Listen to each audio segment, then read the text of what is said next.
R10 zoned area. The lot is smaller than that, so it's a non-conforming lot. And the second item is just a summary and memorialization of the Taylor Oil interpretation that was prepared by our attorney and delivered to Josh today.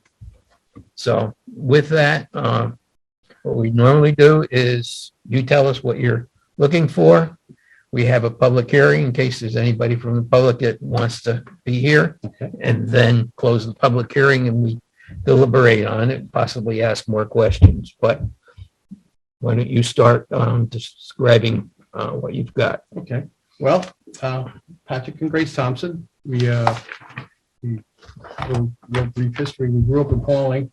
We're both, and we raised our kids in Pauling, and then we moved to just outside of Oneonta, and one of our oldest sons finally had a granddaughter in New Milford, so we wanted to get someplace closer. So we looked for some property here in this part of the county where we could build a one-level house because we want to stay on one level. We don't do stairs well anymore.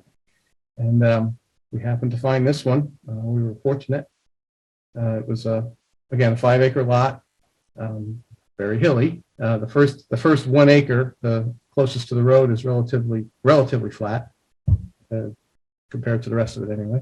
So we did look, and there seemed to be a spot where a building had existed before, although the Ertzes have been here for over 30 years and they've never seen a building there. But the way it was dug out and flattened, I could tell there was something there at one time. I guess if you go back far enough, it was a farm at one point. But Grace spent some time designing us a one-level house. We took that to Jarecki and Associates to have it turned into a blueprint so that we'll have something to build from. And that's when we did the closer inspection, and we found out that the sideline limits, being an R10 area, it should be 100 feet because most lots should be 10-acre in size, where ours is a 5-acre pre-existing lot. So we did our best to center the house on the lot, which is again where the flat spot was. And by doing that, we were able to achieve about 55 feet from the line to the north and 79 from the line from the south. We've had experience before with surveys and subsequent surveys. We had a big problem in Pauling at one point where our line was moved 5 feet, which put a stone wall of ours on a neighbor's property, and we had a whole big to-do. Took multiple years to get that squared away, and that was just because the land was surveyed a second time and the lines moved. So now that when our survey was completed, we were surprised to find that the deed describes the property as being almost 300 feet wide on the road, but the survey lost us 20 feet on the highway.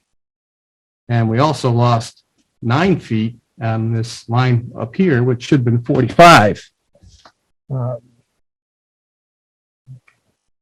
Okay. Yeah, so this line here, the deed is 45, but the actual survey is 39. So that makes this piece, again, pretty narrow, only leaving us 227. But positioning the house where it was, we're trying to get a 50-foot variance and a 75-foot variance here, because this distance is actually about 79 and this is about 55. But if the Ertzes sell their property and they get surveyed again and we find that the line is a couple feet this way, or if Keith ever sells his and that line's a couple feet that way, I don't want us to go out of compliance. So I don't want to put it down to the inch, say exactly 55 feet and 79 and a half. I'd say if you do 75 and 50, I think that gives us a little room for variability when the technologies change again and the survey lines move a little bit.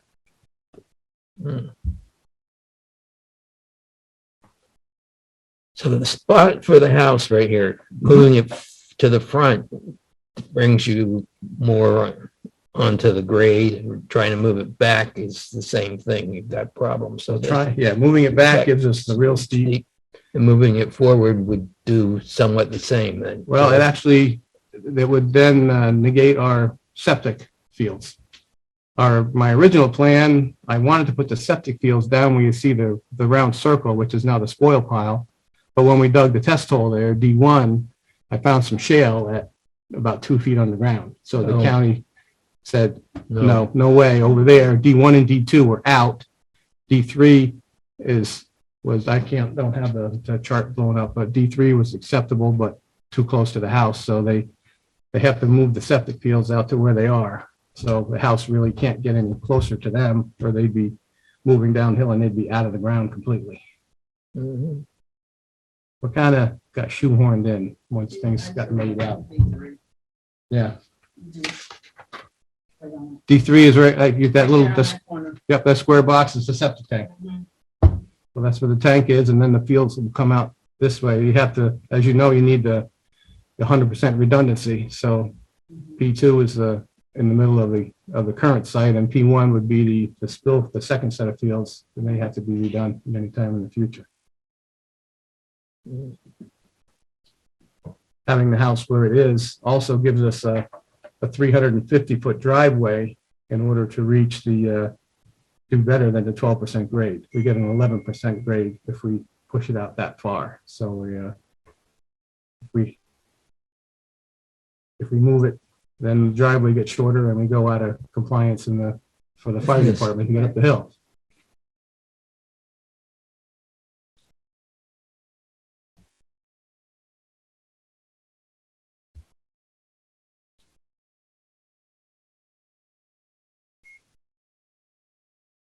And this is kind of the optimum layout with any other considerations to kind of make it squeeze it this way and expand it. The house itself, Yeah. yeah, in order to fit the floor plan that you'll see, that's in there as well. We can't do an awful lot more in terms of making it tighter. We already have set the garage into the house quite a bit to keep that footprint down. Mhm. You definitely can't turn No, it would be this way. it. Turn around. It'd be out of the ground on one end and underground on the other.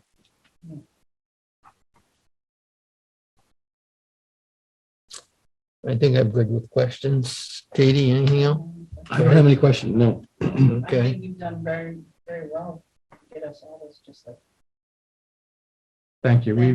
We have been working since we first walked the property. I said, how can we make this work? Well, it makes it easier for us to see.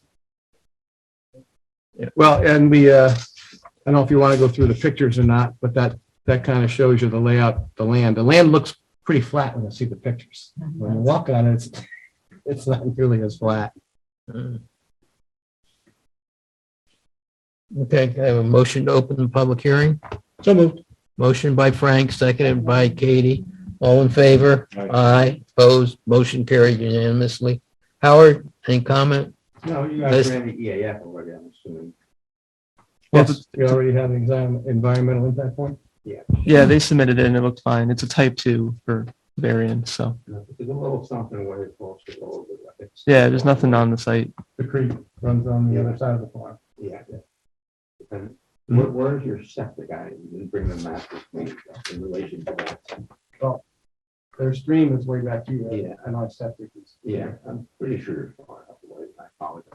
Oh, no, that's fine. Now, we made sure that the septic is more than 100 feet above the well for this house, which is over here, and then the stream is another probably 100 feet beyond the well. So That's we're- what I don't mean to that. Yeah, yeah, well, they do, so we did look at that.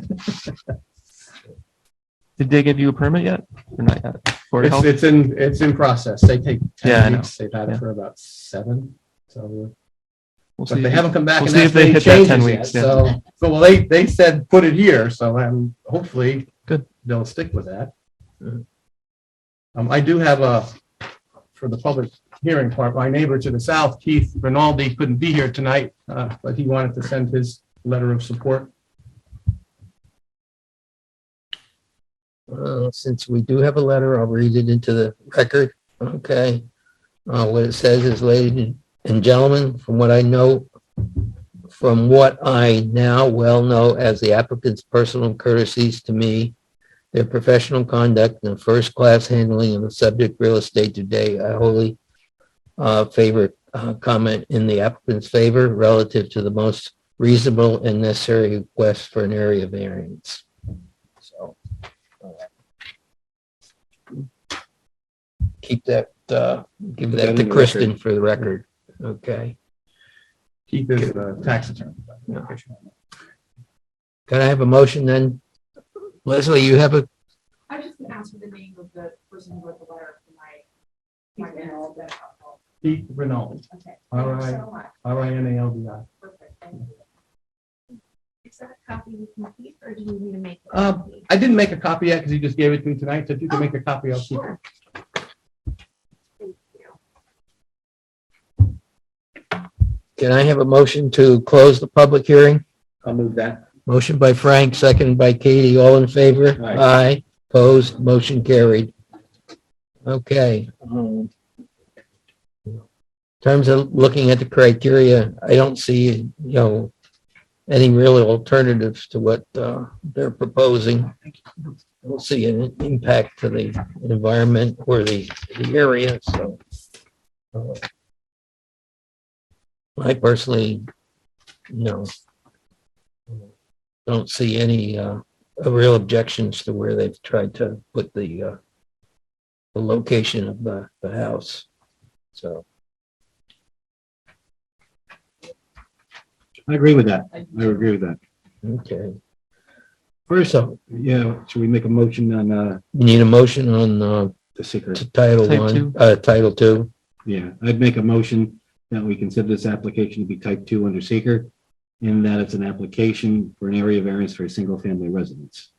I'll second that motion. So it's motion by Frank, seconded by the chairperson. All in favor? Aye. Opposed? Motion carried. Okay, so now we need You have the dimensions for the Yeah. variances? he's got 50 and 75 feet, so. Is that front yard inside? No, Those are that's, both sides. one is north side, one is south side. Okay. So from, the motion would be for a 50-foot variance from the side yard on the north side and a 25-foot variance on, to the side yard on the south side. I would make that motion. As the chairman previously stated, I don't see that there's going to be any undesirable change in the neighborhood. The applicant has informed us with these maps that there's no feasible alternative that's reasonable. I don't think that the variances are that substantial to deny it. And it certainly, well, it is self-created, but that's not, it's not indicative of granting or denying it. So I would make the motion that both variances be granted.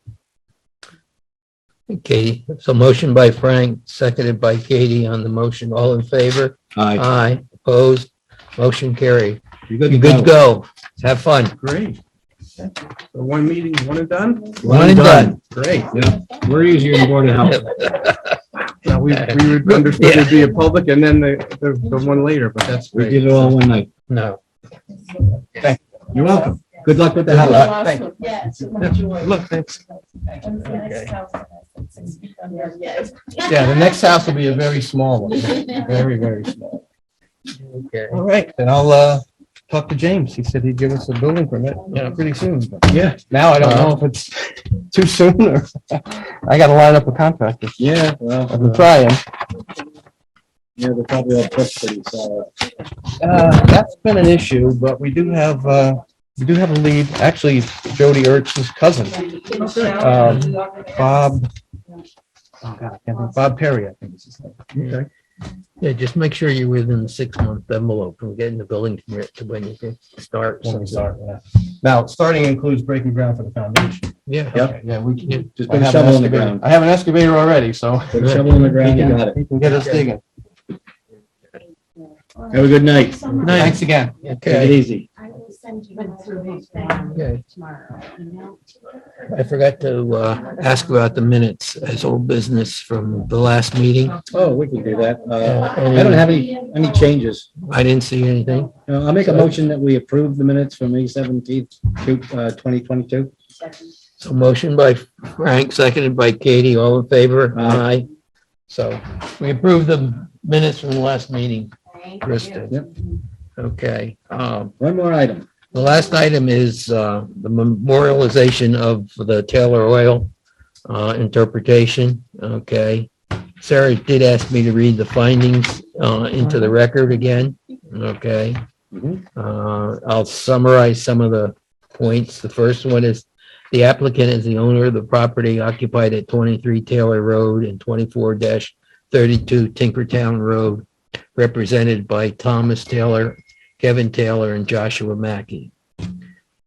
The second is the property is located in the RH1 residential zone.